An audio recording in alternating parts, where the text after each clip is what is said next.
حضرت دحیہ قلبی رضی اللہ تعالیٰ عنہ نہایت ہی خوبصورت تھے۔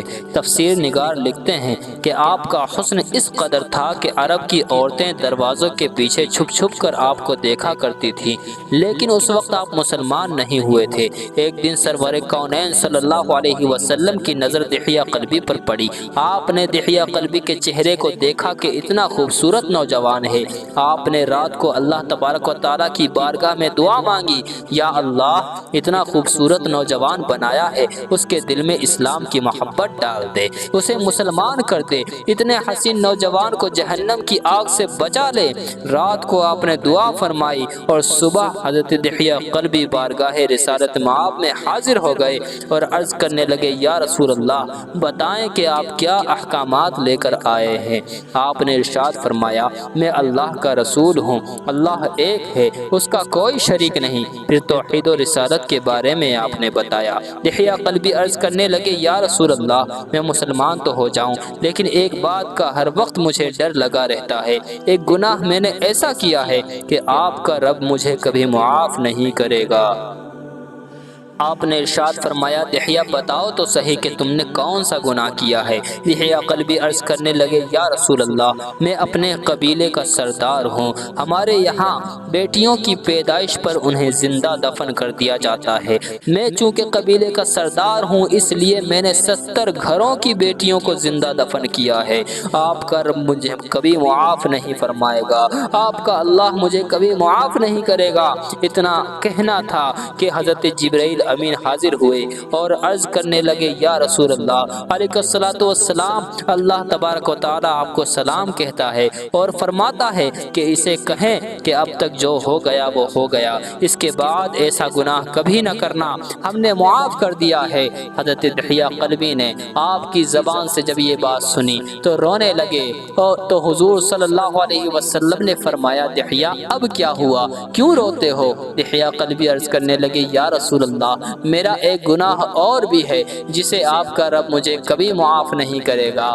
آپ نے فرمایا کہ دحیہ کیسا گناہ، بتاؤ مجھے۔ حضرت دحیہ قلبی عرض کرنے لگی، یا رسول اللہ میری بیوی حاملہ تھی اور مجھے کسی کام کی غرض سے دوسرے ملک جانا تھا۔ میں نے جاتے ہوئے اپنی بیوی سے کہا کہ اگر لڑکا پیدا ہو تو اس کی پرورش کرنا اور اگر لڑکی پیدا ہو تو اسے زندہ دفن کر دینا۔ دحیہ قلبی روتے جا رہے ہیں اور واقعہ سناتے جا رہے ہیں اور عرض کرتے ہیں کہ میں واپس آیا، بہت عرصے کے بعد گھر واپس آیا تو میں نے دروازے پر دستک دی، اتنے میں ایک چھوٹی سی بچی نے دروازہ کھولا اور اس نے پوچھا، کون؟ میں نے کہا، تم کون ہو؟ تو بچی بولی کہ میں اس گھر کے مالک کی بیٹی ہوں، آپ کون ہے؟ دحیہ قلبی عرض کرنے لگے، یا رسول اللہ میرے منہ سے یہ نکل گیا کہ اگر تم اس گھر کے مالک کی بیٹی ہو تو میں اس گھر کا مالک ہوں۔ یا رسول اللہ میرے منہ سے یہ بات نکلنے کی دیر تھی کہ چھوٹی سی اس بچی نے میری ٹانگوں سے مجھے پکڑ لیا اور بولنے لگی، بابا بابا آپ کہاں چلے گئے تھے؟ بابا میں کس دن سے آپ کا انتظار کر رہی ہوں، کتنے دنوں سے آپ کا میں انتظار کر رہی ہوں۔ دحیہ قلبی روتے جا رہے ہیں اور واقعہ سناتے جا رہے ہیں، اے اللہ کے نبی میں نے بیٹی کو دھکا دیا اور جا کر اپنی بیوی سے پوچھا کہ یہ بچی کون ہے؟ بیوی رونے لگی اور کہنے لگی، دحیہ یہ تمہاری بیٹی ہے۔ یا رسول اللہ مجھے ذرا سا بھی ترس نہ آیا، میں نے سوچا کہ میں قبیلے کا سردار ہوں، اگر اپنی بیٹی کو زندہ دفن نہ کیا تو لوگ کہیں گے کہ ہماری بیٹیوں کو دفن کرتا رہا اور اپنی بیٹی سے پیار کرتا ہے۔ حضرت دحیہ قلبی کی آنکھوں سے اشک جار و قطار جاری ہونے لگے۔ یا رسول اللہ وہ بچی بہت خوبصورت تھی، بہت حسین تھی، میرا دل کر رہا تھا کہ میں اسے سینے سے لگا لوں، پھر سوچتا تھا کہ کہیں لوگ بعد میں یہ باتیں نہ کہیں کہ اپنی بیٹی کی باری آئی تو اسے زندہ چھوڑ دیا، اسے دفن نہیں کیا۔ میں گھر سے بیٹی کو تیار کروا کر نکلا، میں نے اپنی بیٹی کو تیار کروایا تو بیوی نے میرے پاؤں پکڑ لیے، دحیہ نہ مارنا اسے، دحیہ یہ تمہاری بیٹی ہے، یہ تمہارا خون ہے، ماں تو آخر ماں ہوتی ہے۔ میں نے بیوی کو پیچھے دھکا دیا اور بچی کو لے کر چل پڑا۔ راستے میں میری بیٹی نے کہا بابا مجھے نانی کے گھر لے کر کے جا رہے ہو؟ بابا کیا مجھے کھلونے دلانے کے لیے لے کر جا رہے ہو؟ بابا ہم کہاں جا رہے ہیں؟ دحیہ قلبی روتے جاتے ہیں اور واقعہ سناتے جا رہے ہیں یا رسول اللہ میں بچی کے سوالوں کا جواب نہیں دیتا تھا، وہ پوچھتی جا رہی ہے بابا آپ کدھر چلے گئے تھے؟ کبھی میرا منہ چومتی ہے، کبھی میری داڑھی سہلاتی ہے، کبھی میرے گردن سے لپٹ جاتی ہے، لیکن میں کچھ نہیں بولتا۔ ایک مقام پر جا کر میں نے اسے بٹھا دیا اور خود اس کی قبر کھودنے لگا۔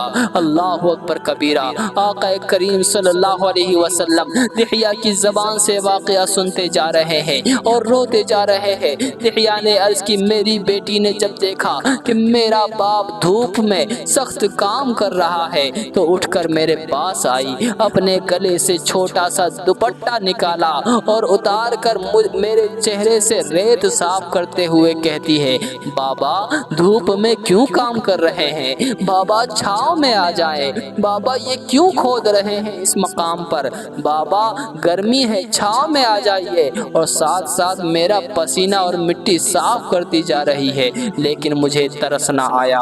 آخر جب میں نے اس کی قبر کھود لی تو میری بیٹی میرے پاس آئی، میں نے اسے دھکا دے دیا، وہ قبر میں گر گئی اور میں اس پر ریت ڈالنے لگا۔ بچی ریت میں سے روتی ہوئی اپنے چھوٹے چھوٹے ہاتھ میرے سامنے جوڑ کر کہنے لگی بابا میں نہیں لیتی کھلونے، بابا میں نہیں جاتی نانی کے گھر، بابا میری شکل پسند نہیں آئی تو میں کبھی آپ کے سامنے نظر نہیں آؤں گی، بابا مجھے اسے نہ مارے، بابا مجھے اسے نہ دفنائے۔ یا رسول اللہ علیہ الصلوۃ والسلام میں ریت ڈالتا گیا، مجھے اس کی باتیں سن کر بھی ترس نہ آیا۔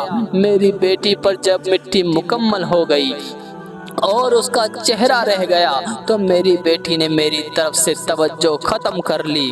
توجہ ختم کرنے کے بعد اس نے اللہ تبارک و تعالیٰ کی طرف لو لگائی اور عرض کرنے لگی کہ اے میرے مالک میں نے سنا ہے کہ تیرا ایک نبی آئے گا جو بیٹیوں کو عزت دے گا، جو بیٹیوں کی عزت کو بچائے گا، اے اللہ وہ نبی بھیج دے، بیٹیاں مر رہی ہیں، بیٹیاں دفنائی جا رہی ہیں، اے مولا تیرے نبی کو بھیج دے۔ پھر میں نے اسے ریت سے دفنا دیا۔ حضرت دحیہ قلبی یہ واقعہ سناتے ہوئے بے انتہا روئے، بے انتہا روئے۔ جب یہ واقعہ مکمل بتا دیا تو دیکھا کہ حضور صلی اللہ علیہ وسلم اتنا رو رہے ہیں کہ آپ کی داڑھی مبارک آنسوؤں سے گیلی ہو گئی۔ آپ نے فرمایا دحیہ ذرا پھر سے اپنی بیٹی کا واقعہ سناؤ، اس بیٹی کا واقعہ جو مجھ محمد کے انتظار میں دنیا سے چلی گئی، جو میرے انتظار میں دفن ہو گئی، جس نے جاتے جاتے آخری لمحے میں مجھے یاد کیا۔